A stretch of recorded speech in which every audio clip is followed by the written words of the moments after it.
코로나 3차 유행이 공식화됐습니다. 노량진의 대형 임용고시 학원에선 내일 중등 임용고시 시험을 앞두고 38명이 감염됐습니다. 정부 전세 대책으로 언급된 임대주택을 둘러본 진선밀 민주당 미래주거추진단장이 아파트에 대한 환상을 버려야 한다는 취지의 말을 해 논란입니다. 임대주택이 자신이 사는 아파트와 전혀 차이가 없다는 말도 덧붙였습니다. 총리실 산하 김해 신공항 검증위원이 백지화 발표 12일 전 만들어진 보도자료 2개안 모두 김해 신공항은 문제 없다는 취지로 작성됐다고 언급했습니다. 일본이 후쿠시마 원전 오염수 바다 방류를 연내 결정한다고 했습니다. 오염수는 220일 안에 제주에 도달하는 것으로 연구됐습니다. 6년을 끌어온 담배 소송 1심이 건강보험공단 패소로 결론났습니다. 흡연과 폐암의 인과관계가 인정되지 않는다고 했습니다. 25년 전 영국을 충격에 빠뜨렸던 다이애나비 방송 인터뷰가 또 영국을 뒤흔들고 있습니다. 당시 취재기자가 가짜 자료로 인터뷰를 따냈다는 의혹이 불거졌습니다. 지난해 프로축구 친선전에서 벌어진 호날두 노쇼에 대해 행사 주최사가 관중에게 티켓값 절반과 위자료를 배상해야 한다는 판결이 나왔습니다.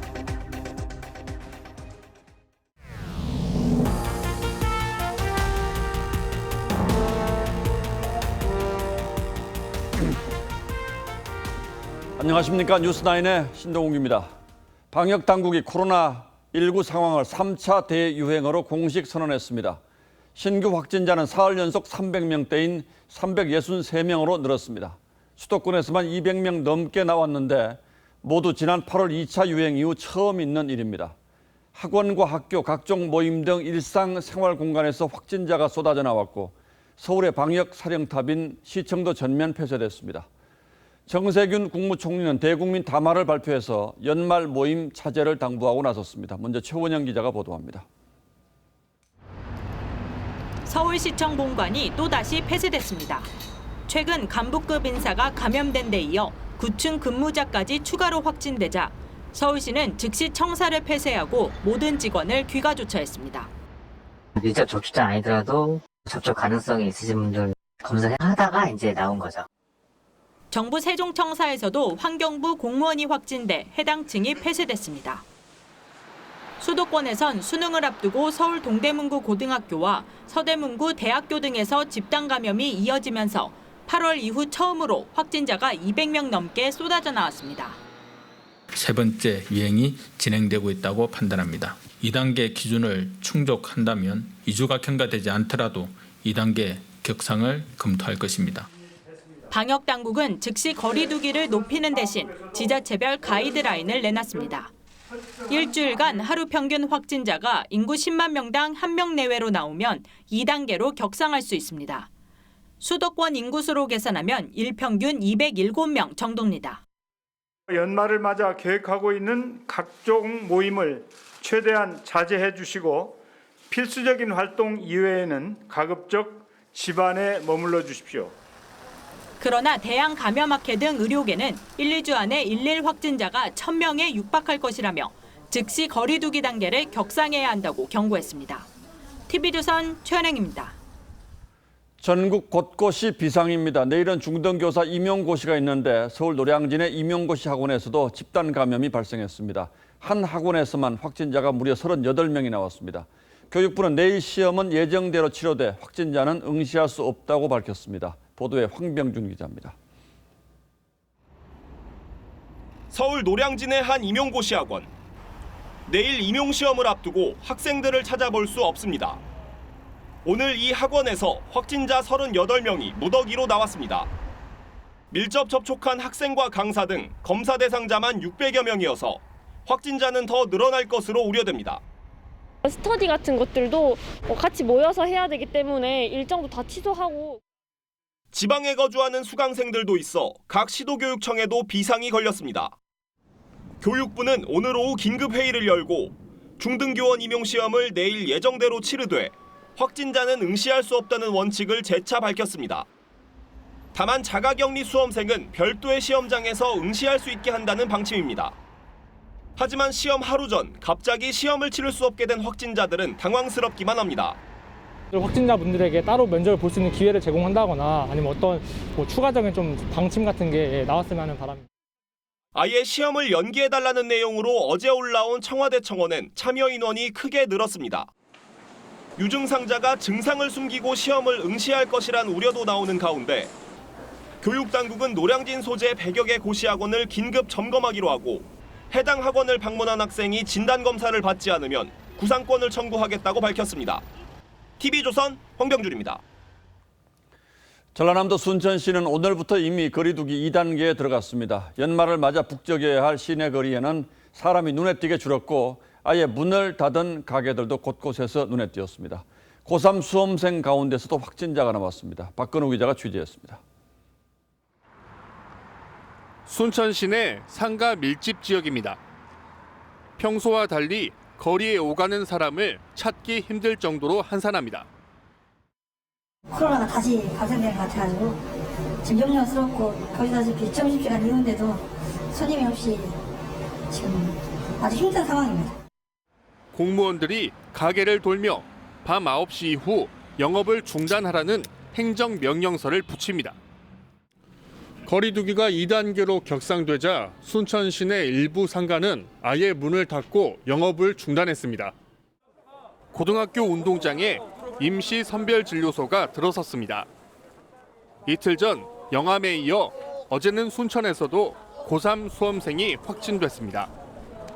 학생과 교직원 600여 명이 오늘 전수검사를 받았습니다. 격리를 시키고 해서 수능 대비를 철저히 하도록 해서 아이들이 불안감 없이 시험에 응할 수 있도록 최대한. 순천에서는 오늘 8명이 추가 감염되며 지난 7일 이후 확진자가 70명으로 늘었습니다. 기숙사 집단 감염이 발생한 충남 아산 선문대에서는 오늘도 학생 7명이 또 확진 판정을 받으면서 관련 확진자가 14명으로 늘었습니다. 관련 접촉자는 2,000명이 넘어 확진자가 더 나올 가능성이 높아 당국을 긴장시키고 있습니다. 방역당국은 기숙사와 야유회 등 감염 경로를 조사하고 있습니다. TV조선 박건우입니다. 자, 상황이 간단치가 않습니다. 위기감은 지난 봄, 여름 1, 2차 대유행 때보다 더 심각한 듯합니다. 계절이 겨울로 접어들고 있고 감염 경로를 알 수 없는 확진자가 갈수록 늘고 있습니다. 생활 속 감염이 심각해 사실상 통제도 되지 않는 상태입니다. 무엇보다 걱정은 병상수 부족 가능성입니다. 이 상태로 환자가 계속 늘어나면 1, 2주 안에 병상이 바닥날 수 있다는 우려가 나오고 있습니다. 이어서 송민선 기자가 보도합니다. 코로나19 중증 환자가 입원해 치료를 받는 전담 병상입니다. 음압병상과 에크모 등 특수 장비와 전담 의료진이 투입돼 중증 환자를 집중적으로 치료할 수 있습니다. 현재 전국에 이 같은 중증 환자 전담 병상은 140개, 이 가운데 남은 병상은 61개뿐입니다. 일반 치료 병상을 포함해도 중증 환자가 당장 입원이 가능한 병상은 112개입니다. 현재는 중환자 치료의 여력이 있는 상황이나 중환자가 계속 증가할 것이기에 긴장감을 가지고 대응하고 있습니다. 최근 위중증 환자는 매일 10명 안팎으로 늘고 있는데 확진자의 3%가 중증 환자로 발전하는 점을 감안할 때 현재 발생 규모만으로도 1, 2주 안에 병상은 바닥나게 됩니다. 특히 확산세가 거센 강원 지역 등에선 격리 음압병상이 포화 상태에 달해 의료 붕괴가 우려되는 상황입니다. 2 내지 4주 후에 300~400명 될 거라고 했는데 이틀 뒤에 300명 넘었잖아요. 1, 2주 뒤면은 수도권의 의료 시스템 붕괴가 오죠. 정부는 연말까지 200여 개, 꾸준히 600여 개까지 중증 환자 전담 병상을 확보할 계획이라고 밝혔습니다. TV조선 송미선입니다. 코로나 대유행은 연말 연시 풍경도 크게 바꿔놓을 것 같습니다. 서울시는 보신각 타종 행사를 67년 만에 처음으로 중단하기로 했고 전국의 유명 해넘이 해맞이 명소들도 잇따라 행사를 취소하고 있습니다. 전에 없던 썰렁한 연말 풍경이 펼쳐질 전망입니다. 보도에 신유만 기자입니다. 5, 4, 3, 2, 1 2020년 새해가 밝았습니다. 여러분, 새해 첫날 보신각 제야의 종 타종 모습입니다. 타종 행사가 열릴 때마다 서울 종로 보신각 일대에는 10만 명 넘는 인파가 몰립니다. 하지만 코로나19가 빠르게 확산되면서 새해 타종 행사는 결국 취소됐습니다. 코로나 때문에 좀 많이 힘들지 않을까 싶어요. 만약 이 상태로 계속 지속이 된다면 확산 상황을 주기적으로 체크하고. 지난 1953년 시작된 제아의종 타종 행사가 취소된 건 67년 만에 처음입니다. 서울시는 비대면 방식으로 타종 행사를 진행하는 등 대안을 검토하고 있습니다. 해마다 17만 명이 몰리는 울산 울주군의 간절곶 해맞이 행사도 취소됐습니다. 울주군은 전야제와 떡국 나누기 등 공식 행사를 열지 않기로 했습니다. 그래도 오시는 분들을 저희가 막을 수는 없으니까 기본적인 방역 수칙을 준수할 수 있도록. 전세버스 업체와 상인들은 해맞이 특수마저 사라졌다며 울상입니다. 봄부터 지금까지 가을 행사도 지금 거의 못하고 있잖아요. 어쩔 수 없죠. 코로나 때문에 그런 거라서. 충남 당진시도 외복마을 해넘이 행사를 취소하는 등 코로나 3차 대유행에 전국의 연말연시 행사마저 줄줄이 취소 위기를 맞고 있습니다. TV조선 신유만입니다. 방역 전문가들은 이미 오래전에 겨울철 대유행을 예고한 바 있습니다. 바이러스의 활동 자체가 왕성해지기 때문에 1, 2차 때보다 파장이 훨씬 클 거라고 경고한 바 있죠. 장기간 코로나 방역에 따른 위기 불감증과 피로감에다 숙박 쿠폰 등 경기 활성화를 위한 각종 정부 대책이 잘못된 신호를 준 것은 아닌지 오늘은 여기에 포커스를 맞춰보겠습니다. 정부가 사회적 거리 두기를 5단계로 세분화한 지난 7일. 가장 낮은 단계인 1단계가 바로 시행됐죠. 오늘부터 사회적 거리 두기 1단계가 전국에 시행됩니다. 그런데 불과 3일 만인 지난 10일 국내 발생 하루 확진자가 113명으로 세 자릿수를 기록한 뒤 6일 만에 200명을 돌파했고 또다시 3일 뒤엔 300명을 넘었습니다. 우려했던 겨울 대유행이 현실화되고 있죠. 정부는 국민들의 방역 불감증을 지적하고 있습니다. 식당과 주점 등에서 코로나19 이전 상황으로 돌아간 것 같은 모습을 심심치 않게 볼 수 있습니다. 방역 피로감, 방역 불감증이 그동안 우리의 희생과 노력으로 만든 방역 성과를 한순간에 물거품으로 만들. 그런데 그 피로감과 불감증이 국민들만의 문제일까? 경기 침체가 우려된다며 정부가 숙박, 외식 장려책을 다시 꺼내든 게 불과 한 달 전이었죠.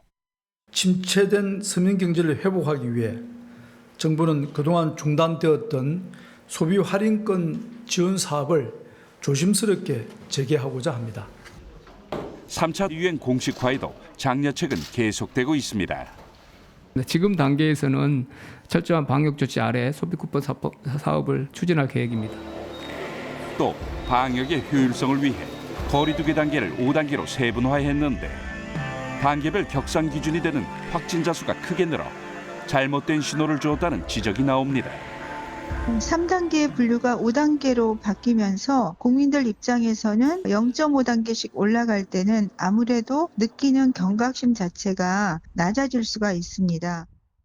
총리는 백신에 대한 기대감은 방역의 독이라고 국민에게 경고했지만 백신에 대한 기대감이 오히려 방역에는 독이 되고 있는 것입니다. 이틀 전 대통령은 다른 메시지를 냈죠. 백신과 치료제 개발도 진척을 보여 빠르면 올해 말부터 항체 치료제와 혈장 치료제를 시장에 선보일 수 있을 것입니다.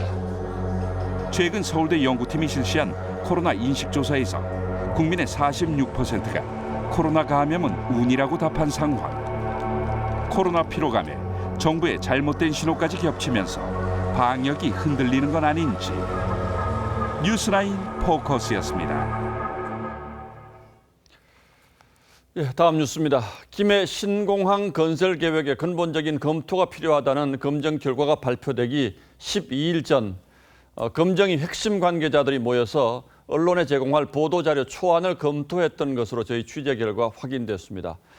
당시 위원들은 법제처 해석에 따라서 두 가지 안을 준비하고 최종 문구를 검토했는데 이 자리에 참석했던 한 위원은 두 가지 안 모두 김해 신공항에 문제점을 발견하지 못했다는 취지였다고 저희들에게 말했습니다. 그런데 왜 갑자기 결론이 바뀌었는지 의문이 커질 수밖에 없는 상황입니다. 홍현주 기자의 단독 보도입니다. 김해 신공항 백지화 결과가 발표되기 12일 전인 지난 5일 저녁, 김수삼 검증위원장을 비롯해 일부 분과위원장과 간사, 그리고 총리실 관계자 등 10여 명이 만찬을 했습니다. 총리실과 검증위가 만든 2개의 보도자료 초안에 대한 의견을 구하는 자리였던 것으로 알려졌습니다. 한 참석자는 준비된 1안과 2안 모두 김해 신공항에 대해 문제점을 발견하지 못했다는 명확한 방향이었다면서 이후 17일 발표된 최종 보도자료와는 차이가 상당히 컸다고 했습니다. 법제처 유권 해석에 따라 안전 관련 세부 사항이 달라진다는 게 1안과 2안의 차이였을 뿐 문제가 없다는 최종 결론은 같았다는 취지입니다. 이에 대해 총리실 관계자는 단순 만찬 자리였다면서 법제처 해석이 나오기도 전이어서 문안을 확정할 수 없는 시점이었다고 밝혔습니다. TV조선 홍현주입니다. 예, 앞서 보신 것처럼 검증위는 가덕도 신공항을 언급한 적도 없고 지금 흘러가는 방향에 대해서도 상당히 유감스러워하는 듯한 분위기입니다. 하지만 이미 동남권 신공항은 시위를 떠난 화살처럼 가덕도를 향해서 빠른 속도로 날아가고 있습니다. 부산 지역 야당 의원 15명이 먼저 특별법 제정을 발의하고 나서자 주호영 국민의힘 원내대표가 강하게 질책하는 사태도 벌어졌습니다. 이태희 기자가 취재했습니다. 부산 지역 국민의힘 국회의원 15명 전원이 가덕도 신공항 특별법을 공동 발의했습니다. 여당보다 빨리 법안 발의를 강행한 겁니다. 부산의 문제, 부울경의 문제가 아닙니다. 대한민국이 지역 균형을 이루는 좋은 계기가 될 수 있을 거라고 생각합니다.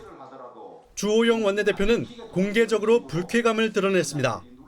당 지도부와 논의 없이 부산 의원들이 자신의 판단으로 낸 것에 대해서 강하게 질책을 했습니다. 우리가 말려들어서는 안 된다고 생각합니다.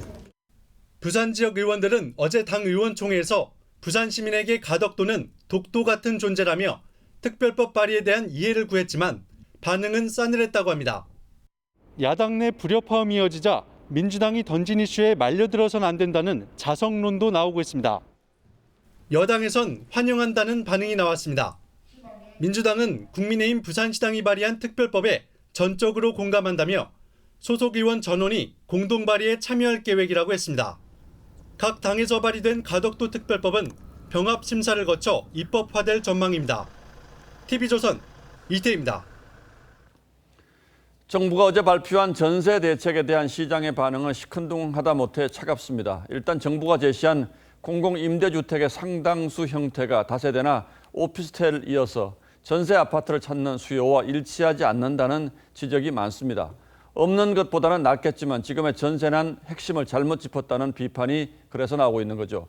그렇다면 정부가 내놓은 곳이 어떤 곳인지 과거 같은 형식으로 공급된 임대주택을 저희 취재진이 직접 찾아가 봤습니다. 이정현 기자입니다. 성북구의 한 공공임대주택입니다. 빈집을 빼곤 모두 1인 가구가 살고 있습니다. 전용 면적 22에서 31제곱미터입니다. 3, 4인 이상 가구나 장기 주거 수요를 흡수하긴 어렵다는 지적이 나옵니다. 이곳에 살던 한 가구는 최근 출산을 앞두고 이사를 갔습니다. 애가 있으면 임대를 안 들어가요. 세를 가지. 왜냐면 부모들이 흡수를 나는 못할 것 같다고 생각해요. 또 다른 공공임대주택 예정지는 입주가 순탄치 않습니다. LH공사의 매입 약정은 최근 끝났지만 입주까지 3년 이상 걸리는 탓에 실제 입주 목표는 2023년 말로 잡았습니다. 이 지역에서 공공임대주택 사업은 쉽지 않은 걸로 통합니다. 30년 전부터 지금 이런 이야기가 계속 나왔으니까 그런 게 간단한 문제는 아니고 거의 쉽지 않을 거다. 숙박시설 리모델링을 통한 전세 공급을 두고도 불만은 여전합니다. 안 살죠. 도심 지역에 있다 손치더라도 주거 환경이 일치하지 않고 보통 보면은 그 일반 주거 환경 쪽으로는 불편하죠.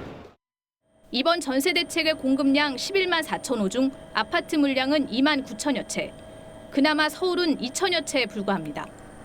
당장 전세 아파트가 목마른 주택 난민들의 눈높이를 만족시키긴 쉽지 않을 거란 분석이 나오는 이유입니다. TV조선 이정현입니다. 물론 다는 아닙니다만 시장의 반응은 방금 보신 것처럼입니다. 이런 상황에서 국회 국토교통위원장이자 여당의 미래주거추진단장이기도 한 진선미 의원이 임대주택 현장을 찾아서 정부 발표를 옹호하려다 또 논란을 불렀습니다.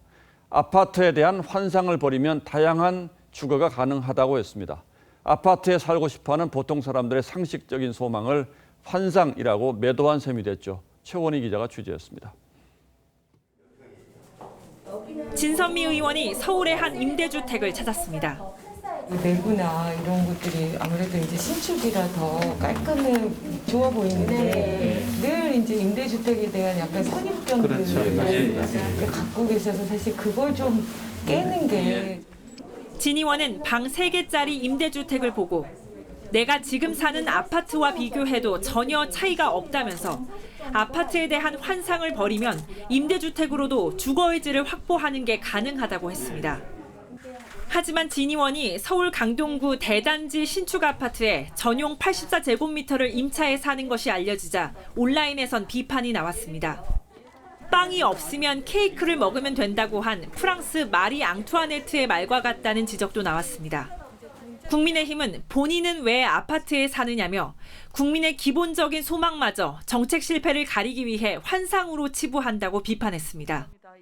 논란이 커지자 진 의원은 자신은 늘 임차인이었고 질 좋은 임대주택이 도움이 될 수 있겠다는 취지였다고 해명했습니다. TV조선 최원입니다. 전국 대도시의 부동산 값이 일제히 상승세를 보이자 정부가 오늘 김포와 부산 해운대 등 7곳을 추가로 조정 대상 지역으로 지정했습니다. 하지만 상대적으로 규제가 덜한 사이에 이미 외지인들이 주택을 많이 사들였고 집값도 그래서 크게 오른 것으로 나타났습니다. 또 뒷북 규제 논란이 일고 있습니다. 보도에 김주영 기자입니다. 김포 한강 신도시의 한 아파트입니다. 지난달 6억 원대에 거래됐던 이 아파트 100제곱미터형은 그제 8억 3,500만 원에 팔렸습니다. 한 달 새 약 2억 원 올랐습니다. 지금 조정지역이 저희만 묶인 게 아니라 전부 다가 사실 조정지역이잖아요. 개의치는 않으시는 것 같아요. 정부가 새로 지정한 7곳의 조정 대상 지역은 김포시처럼 지난 6.17 대책 당시 규제 지역에 들어가지 않아 급격하게 집값이 오른 곳입니다. 특히 김포시의 경우 지난달 아파트 매매 건수가 전달보다 37.2% 증가했습니다. 지난달 김포 아파트를 구매한 사람의 44.5%는 외지인이었고 이 중 27%는 서울 거주자였습니다. 규제에 밀린 외지인들이 규제의 틈새에 놓인 김포 아파트를 대거 사들인 겁니다. 이번에 조정 대상 지역이 된 부산 해운대구와 수영구도 최근 외지인 구매 비율이 늘어났습니다. 규제가 덜한 지역의 풍선 효과가 이미 나타났고 뒤늦게 규제 지역으로 지정함으로써 사후 약방문이 예상됩니다. 이번에 지정된 조정 대상 지역 인근에서 또 다른 풍선 효과의 확산 조짐이 보이고 있어 정부의 뒷북 대책을 둘러싼 논란은 이어질 전망입니다. TV조선 김주영입니다. 12명이 숨지거나 다친 인천 화장품 공장 폭발 화재는 이 신제품 개발로 화학물질을 다루던 중에 벌어진 것으로 드러났습니다. 당시 폭발로 주변 자동차가 부서질 정도였는데 이웃 공장 직원들은 지게차를 몰고 와서 2층 창문에 매달린 이들을 구조했습니다. 강석 기자입니다. CCTV에 포착된 인천 화장품 공장 폭발 당시 화면입니다. 공장 2층에서 폭발음과 함께 건물 파편이 사방으로 튑니다.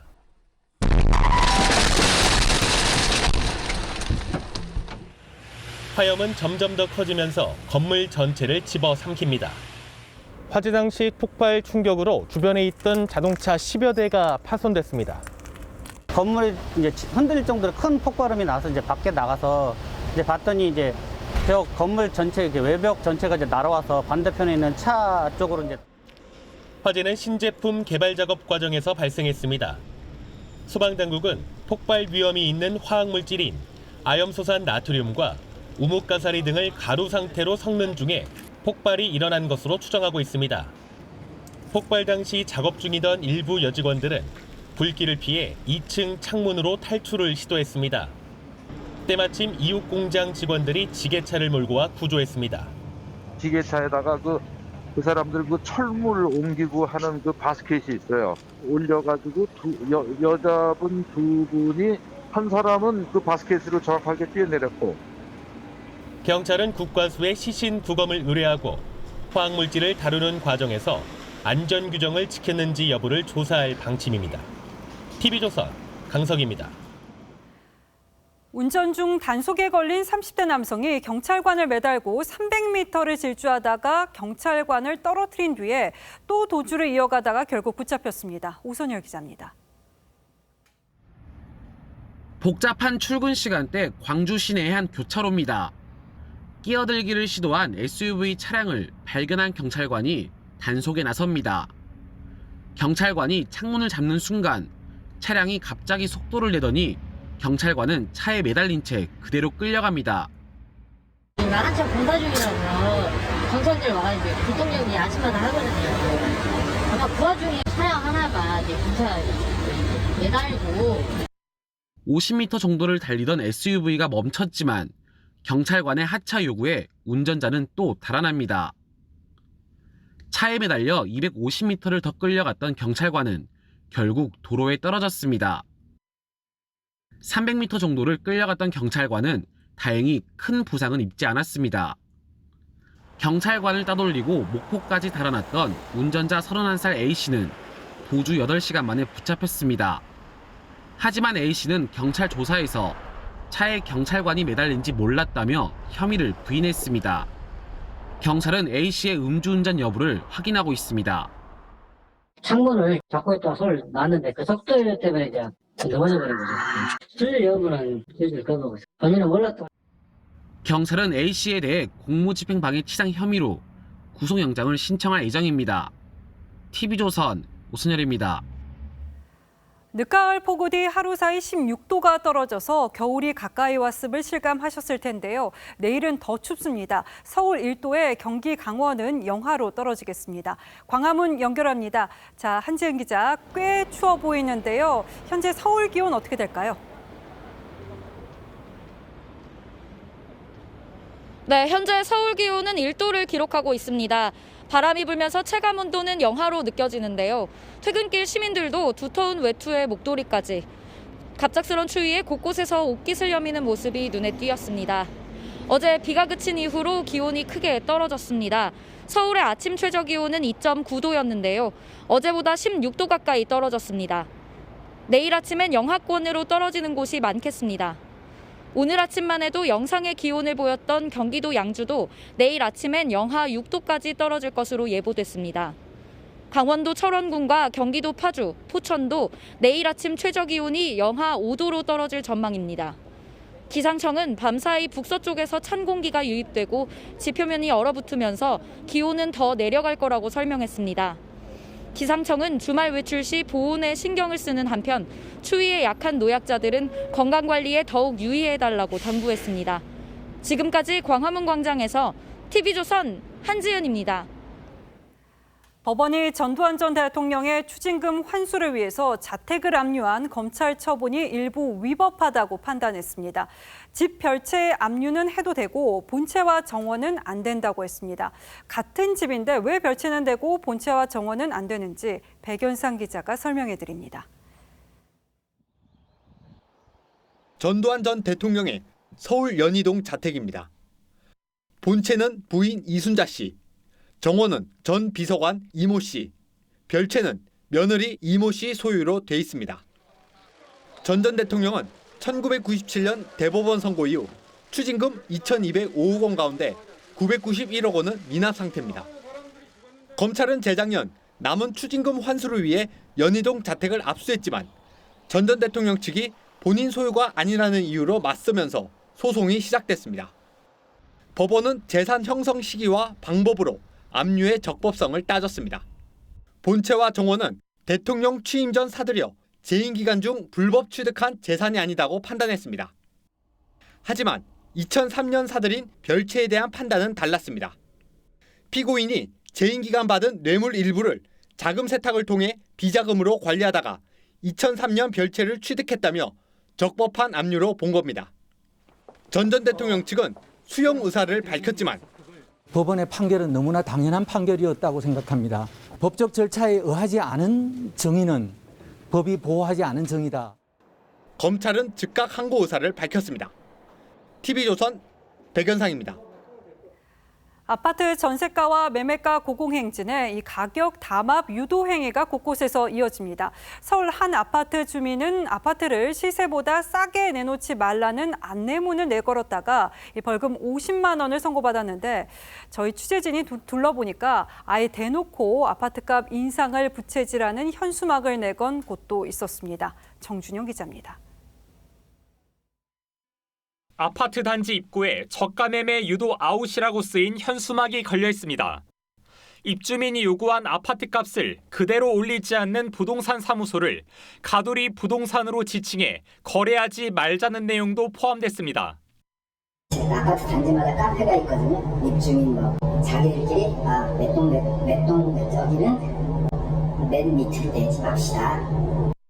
안 오른 데 같은 경우는 또 이렇게 자기 아파트 값을 올리려고 얘기하는 거고. 아파트를 일정 가격 이하로 팔지 못하도록 하는 건 모두 담합 행위에 해당돼 처벌 대상입니다. 실제로 지난 2월 서울 강북구 한 아파트 주민 김모 씨는 특정 가격 이하로 아파트 중개를 의뢰하지 말라는 안내문을 붙였는데 법원은 김 씨에게 공인중개사법 위반 혐의를 인정해 벌금 50만 원을 선고했습니다.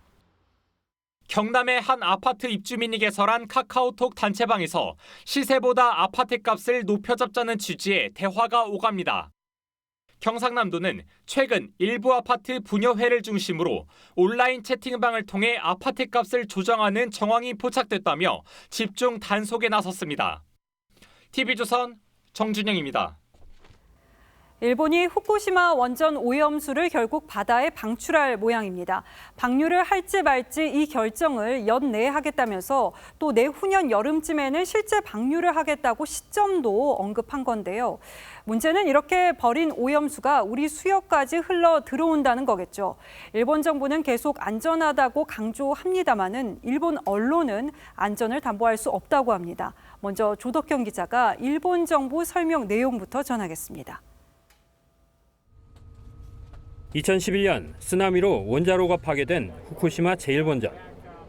사고 이후 매일 170톤이 흘러나오기 시작한 오염수는 현재 120만 톤이 넘었고 보관 탱크는 2022년 8월이면 꽉 찹니다.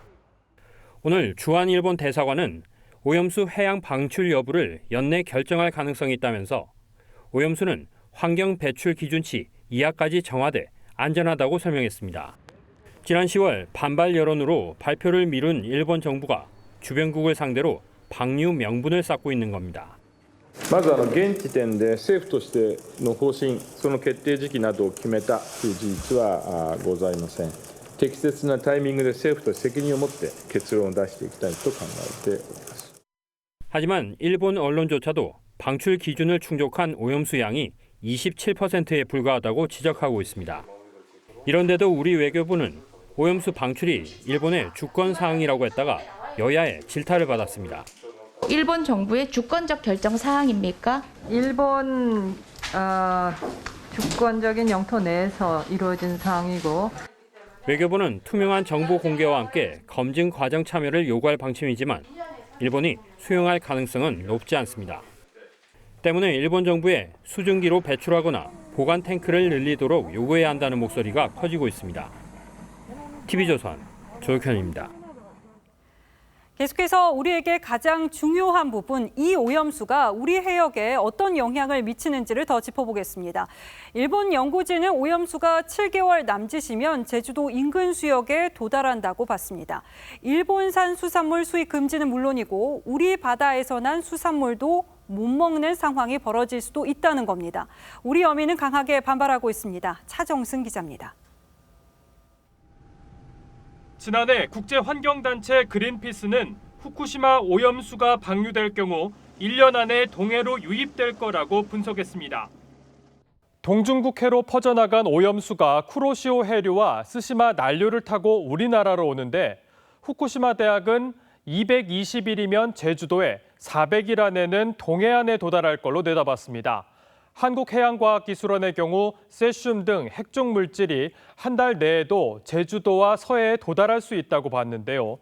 일본 주장대로 오염수가 바다로 넓게 퍼질 경우 농도가 옅어지는 만큼 검출량은 극미량이겠지만 이 삼중수소나 플루토늄, 요오드와 같은 방사성 물질들을 포함한 오염수가 우리 바다로 넘어올 수 있습니다.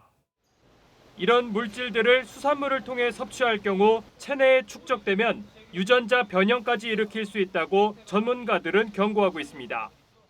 만약에 수산시장에 유입이 된다면 그럼 그게 어느 날인가 우리 저녁 밥상에 올라올 수도 있다는 거죠. 확률의 문제입니다. 수협중앙회 측은 해양 방출을 강행하면 국제협동조합연맹 수산위원회 회원국과 연대해 대응하겠다고 했습니다. 제주도는 주민 원고단을 모집해 한일 양국 법정에 일본 정부를 상대로 민형사 소송을 제기하겠다고 했습니다. 일본의 강행 방침에 따라 현재 후쿠시마현 일대의 수산물 수입 조치를 일본 전역으로 확대해야 한다는 주장도 힘을 얻을 것으로 보입니다. TV조선 차정승입니다. 예, 다음 뉴스입니다. 6년을 끌어온 530억 원대 담배 소송에서 법원이 담배 회사 손을 들었습니다. 건강보험공단은 담배 회사가 폐암 환자들의 치료비 530억 원을 배상해야 한다고 주장해 왔는데 법원은 흡연과 폐암의 직접적인 인과관계를 인정하기 어렵다고 판단했습니다. 이채연 기자가 보도합니다. 2014년 4월 건강보험공단은 담배 회사들을 상대로 530억 원대 손해배상 소송에 나섰습니다. 흡연 환자들에게 지급한 진료비를 담배 회사가 물어내라는 겁니다. 환자들을 대상으로 공단 빅데이터를 활용하여 지난 10년간 공단이 지출한 급여비를 산출해냈습니다. 20년 이상 하루 환갑 이상 흡연한 뒤 폐암과 후두암 등에 걸린 환자에게 쓴 10년치 진료비를 합산해보니 약 530억 원에 달했습니다. 6년에 걸친 공방 끝에 법원은 담배 회사 손을 들어줬습니다. 1심 법원은 건보공단을 흡연으로 인한 직접적인 피해자로 보기도 힘들다고 했습니다. 건보공단이 보험급여 비용을 지출하는 건 법에 따른 의무 이행에 불과하다는 판단에서입니다. 2014년 대법원 판례를 인용해 핵심 쟁점인 폐암과 흡연 사이 인과관계도 인정하기 어렵다고 했습니다. 재판부는 비흡연자도 폐암에 걸린 사례가 있다며 유전 등 다양한 요인이 원인이 된다고 했습니다. 담배의 명백한 피해에 대해서 법률적인 인정을 받으려는 노력을 다했습니다만 그 길이 그렇게 쉽지 않다는 것. 건보공단 측은 항소하겠다고 했습니다. TV조선 이채연입니다. 예, 담배가 건강에 해롭다는 건 누구나 아는 사실이죠. 장기간 흡연이 폐암뿐 아니라 다양한 질병의 원인이 되고 있다는 연구 사례도 너무나 많이 나와 있습니다. 지난 2002년 폐암으로 사망한 코미디언 이주일 씨의 육성 먼저 들어보겠습니다. 코미디 황제 이주일. 그는 우리 곁을 떠나기 전 이렇게 간절하게 호소했습니다. 담배 맛있습니까? 그건 독약입니다. 저도 하루에 2갑씩 피웠습니다. 이제는 정말 후회됩니다. 그러나 담배 회사가 폐암 환자의 치료비를 물어내는 건 또 다른 문제라는 것이 법원의 판단인 것 같습니다. 지금부터 그 이유를 따져보겠습니다. 자, 윤슬기 기자. 네. 벌써 오래전에 금연 캠페인인데 정부는 이때부터 벌써 흡연과 폐암의 연관성을 인정한 것 같은데 법원의 판단은 어떤 점에서 다른 겁니까? 네, 이 흡연의 유해성은 정부만 경고하는 게 아니죠. 담배 회사들도 보시다시피 폐암 위험 26배, 후두암 위험 16배 같은 경고문을 담배값에 붙인 지 오래입니다. 그런데 역설적으로 이렇게 담배가 몸에 나쁘다는 사실이 널리 알려졌다는 게 담배 회사가 승소할 수 있는 이유 중에 하나이기도 합니다. 자, 담배가 몸에 나쁘다는 사실이 널리 알려져 있는 것이 승소하기 어려운 이유다. 이게 선뜻 이해는 잘 안 됩니다만. 네, 이번 소송에서 재판부의 판단은 이렇습니다.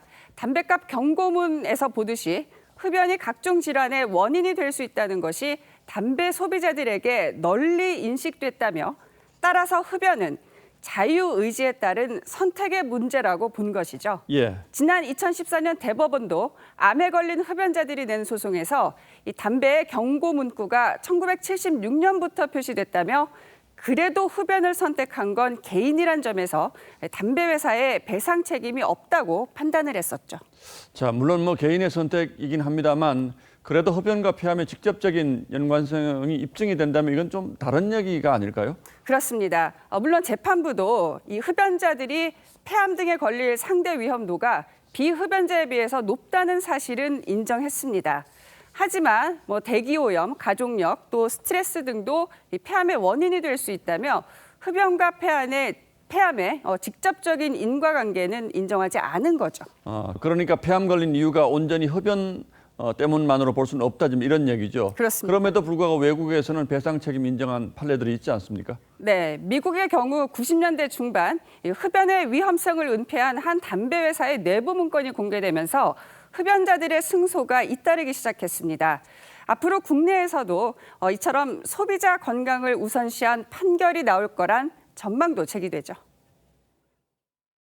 10년, 20년 전에 비해서 법원이 건강보험공단의 입증 책임을 약간 낮춰주곤 해요. 소비자 관련된 소송에서 법원의 판결 자체가 소비자에게 유리하게끔 이런 경향은 계속 될 거라는 거죠.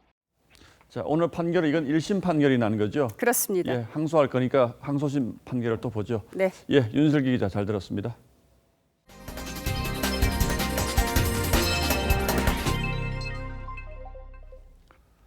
추미애 장관과 윤석열 총장의 갈등이 도무지 해결 기미를 보이지 않자 민주당 이낙연 대표가 지난주 문재인 대통령을 직접 만나서 이와 관련한 당 안팎의 여론을 전달한 것으로 알려졌습니다. 법무부와 검찰이 연일 파열음을 내는 지금의 상황이 내년 4월 재보선은 물론 차기 대선을 준비하는 이 대표에게 적지 않은 부담이 된 듯합니다. 하지만 추 장관은 또다시 SNS에 글을 올려 자신도 지치지만 물러나지 않겠다는 뜻을 재차 밝혔습니다. 최지원 기자입니다. 대통령을 뵙고 여러 가지 얘기를 나눈 적이 있습니다. 거기에는 여러분께서 상상하시는 문제도 포함됐습니다. 지난주 문재인 대통령을 독대해 추미애 법무부 장관 교체 필요성을 건의했다는 언론 보도에 민주당 이낙연 대표는 독대는 했지만 특정인에 대한 논의는 없었다고 했습니다. 구체적인 자리나 사람을 놓고 얘기하지는 않았습니다.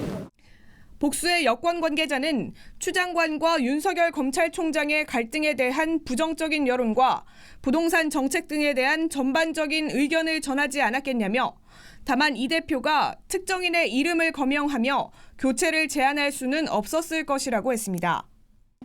여권 관계자는 추 장관이 국회에서 보여준 태도가 당 지지자들에게도 불편하게 비치고 있다고 했습니다. 하지만 문 대통령은 여권이 연내로 목표를 설정한 공수처 출범 전까지는 추 장관을 교체하지 않을 방침인 것으로 알려졌습니다.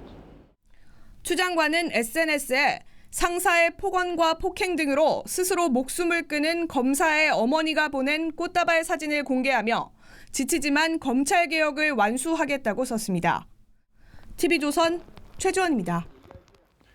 검찰총장을 상대로 한 초유의 대면 조사 시도는 불발됐지만 법무부가 직접 감찰하겠다는 뜻을 고수하고 있어서 불씨는 완전히 꺼지지 않았습니다. 검찰 안팎에서는 이번 감찰 조사가 절차는 물론 내용 면에서도 명확한 근거 없이 진행되고 있다는 비판이 나오고 있다는데 어떤 점에서 그런지, 그런데도 법무부는 왜 직접 감찰을 강행하려고 하는지 김태훈 기자가 자세히 취재했습니다. 윤석열 검찰총장 대면 조사를 취소한 뒤 법무부는 이렇다 할 후속 조치를 내놓진 않았습니다.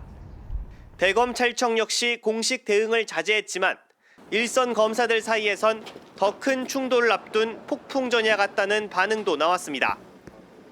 추미애 법무장관이 조사 불응으로 규정한 만큼 방문조사 재시도 대신 직무집행정지 카드를 꺼낼 가능성도 있다는 분석에서입니다. 검찰 일각에선 절차적 문제점을 지적하는 목소리도 나왔습니다. 한 대검 관계자는 감찰이란 형사사법 절차에 준하는 행위로 상당한 근거가 필요한데 추 장관이 지시한 5건의 감찰이나 진상조사 중에서 의혹 제기 이상의 근거가 있는 것은 한 가지도 없다고 지적했습니다. 일선 부장검사도 고위공직자의 경우 아니면 말고식 고발이 수두룩하다면서 풍문에 의존해 공개 소환 조사하면 망신 주는 것과 무엇이 다른가라고 꼬집었습니다.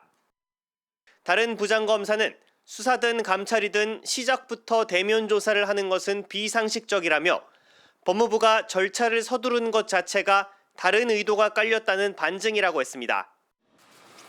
윤석열 검찰총장은 명확한 감찰 근거만 되면 얼마든지 응하겠다는 입장인 것으로 알려졌습니다. TV조선 김태훈입니다. 영국 다이애나 비의 왕실 생활은 순탄치 않았죠. 부부가 모두 불륜이었다는 게 드러나기도 했고 이혼 뒤에는 교통사고로 생을 마감했는데 이혼을 하게 된 단초가 25년 전 영국 BBC 방송과의 인터뷰였습니다. 그런데 당시 취재기자가 가짜 자료로 인터뷰를 따냈다는 의혹이 불거졌습니다. 방송사가 진상조사에 착수했습니다. 성민혁 기자입니다. 1992년 다이애나는 찰스와 별거에 들어갔습니다.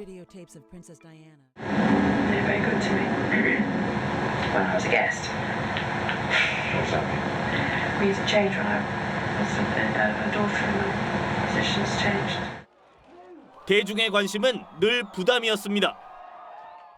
I seem to be on the front of a newspaper every single day, which is an isolating experience. And the higher the media put you. 그러다 1995년 BBC와의 인터뷰에서 충격적인 내용을 털어놓습니다. 결혼 생활엔 3명이 있었다. 그래서 좀 복잡했다며 찰스의 불륜 사실을 알았다고 밝힌 겁니다. 인터뷰는 BBC의 10년차 기자인 마틴 바시르가 진행했는데 영국민의 40%가 시청했습니다.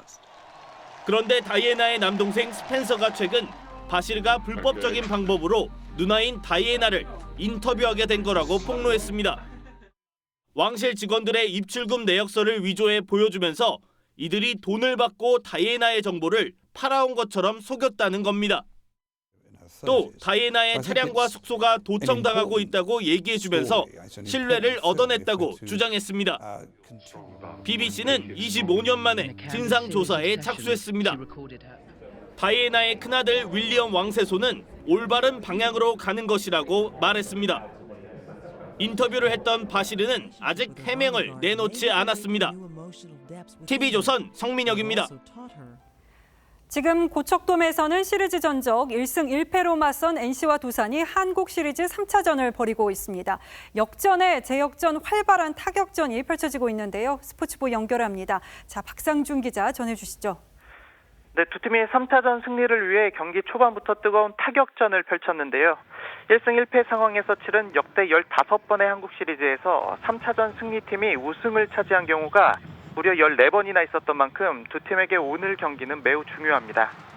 1회 NC 나성범이 선제 1점 홈런으로 포문을 열자 두산도 2회 페르난데스의 5월 솔로포로 동점을 만들었고 박건우의 내야 땅볼로 역전에 성공했습니다. 3회 초 나성범의 희생타로 또 동점. 이어 포수 옆으로 공이 흐른 사이 박민우가 절묘한 슬라이딩으로 홈플레이트를 터치, 승부를 뒤집었습니다. 그러자 두산이 최주환의 내야 안타와 김재호의 2타점 적시타로 5대3 또 역전에 성공했습니다. 이번엔 또 NC입니다. 이명기와 나성범의 적시타, 6대5로 전세를 뒤집자 두산은 5회 NC의 실책 2개로 6대6 동점을 만들었습니다. 김영규의 1루 송구와 유격수 노진혁의 포구 실책이 뼈아팠습니다. 불펜 개투진을 투입한 양팀이 추가점 없이 7회 현재 6대6으로 맞서고 있습니다. 지금까지 TV조선 박상준입니다.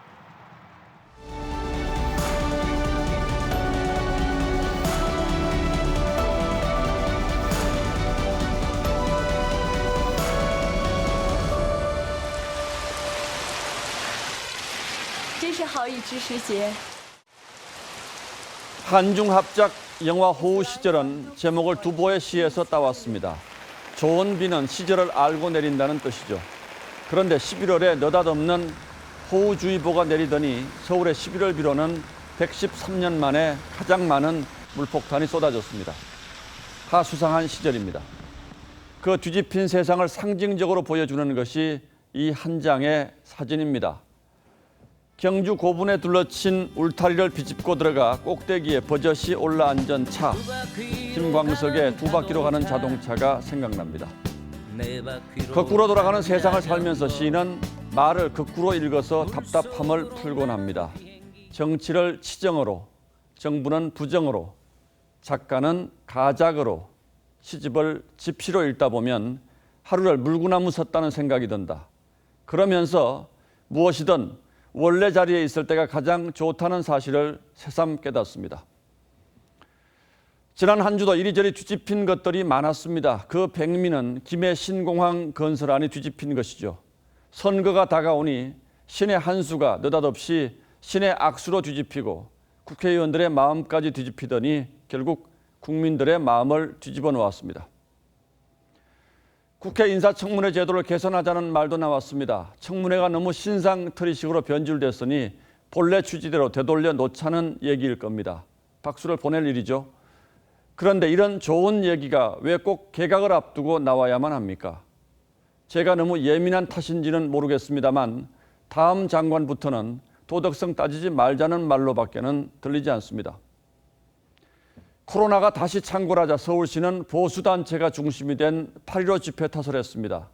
당장 지난주 열린 민노총 집회에 대해서는 서둘러 면죄부를 주고 이미 석 달도 더 지난 8.15 집회 탓을 하는 건 또 무슨 경우인지 이해하기 어렵습니다. 숙박, 관광, 공연 할인 쿠폰을 1,600만 명분이나 뿌려놓고 이제 와서 모임 자제하라는 정부의 오락가락에 이제 더 이상 할 말이 없다는 전문가들이 많습니다. 역주행의 절정은 평검사를 보내 검찰총장을 감찰하겠다고 나선 추미애 장관입니다. 실체가 불분명한 의혹만 갖고 현직 검찰총장을 상대로 초유의 대면 조사를 하겠다고 시도한 겁니다. 총장이든 누구든 감찰에 성역이 있을 수 없다는 법무부의 말은 맞는 말입니다. 하지만 상당수의 국민들이 지금 이 상황을 의도적인 검찰총장 망신 주기로 생각하고 있다면 지금 자신이 정주행 차선을 달리고 있는지 돌아보는 것이 맞습니다. 그것이 아니라면 의도적인 국론 분열 조장이고 공권력 남용이라는 비판도 피하기 어려울 겁니다. 자, 고분에 올라간 차 사진을 시인처럼 이렇게 거꾸로 뒤집어 보면 차가 고분을 들어올린 형상이 되죠. 자기가 물구나무를 서면 지구를 들어 올린다고 착각하는 사람이 많기도 많은 요즘입니다. 11월 20일 앵커의 시선은 물구나무 선 사람들이었습니다.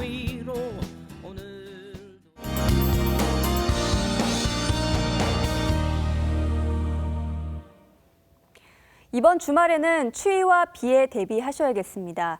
일단 오늘도 12월 하순에 해당하는 겨울 날씨를 보였는데요. 내일은 곳곳이 영하권으로 떨어지면서 더 추워지겠습니다. 일요일에는 전국에 또 한 번 비가 내리겠고 강원 산간으로는 눈이 내릴 가능성도 있습니다. 내일 아침 기온 서울이 1도, 안동은 영하 2도까지 떨어지겠지만 한낮에는 서울이 12도까지 오르는 등 일교차가 크겠습니다. 날이 추워지면서 실내에 머무는 시간이 많아질 것으로 보이는데요. 그래도 정기적인 환기는 잊지 않으셔야겠습니다. 내일 미세먼지 농도는 보통 수준이어서 환기하기 좋겠습니다. 다음 주에도 대체로 추운 날씨가 이어지겠습니다. 날씨였습니다. 예, 11월 20일 금요일 뉴스9은 여기서 모두 마치겠습니다. 시청해주신 여러분 고맙습니다.